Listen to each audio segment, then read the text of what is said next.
the course of coffee history began to change. This once exotic drink certainly caused a stir among European travelers who were fascinated by this drink. Therefore, by the 17th century, coffee began to spread in Europe and became increasingly popular throughout Europe.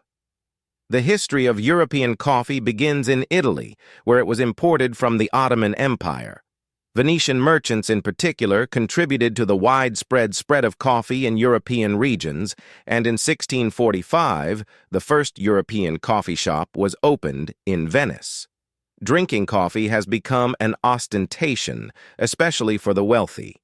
Through the Netherlands' cooperation with East India and Britain's cooperation with East India, coffee also became very popular in England.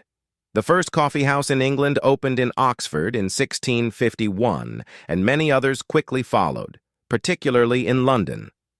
Cafes were for men only, where they could discuss business and news, as well as exchange social news. It is said that many business partnerships and ideas started in London cafes. Then the spread of coffee expanded to Paris, France in 1669 through Suleiman Aga, the ambassador of King Louis XIV to France.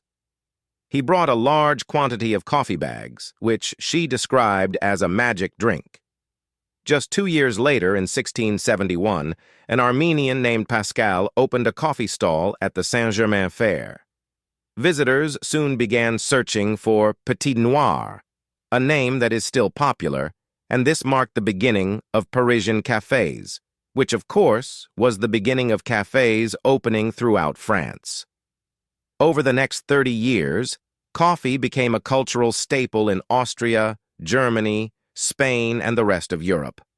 However, growing coffee in Europe was difficult due to its naturally cold climate.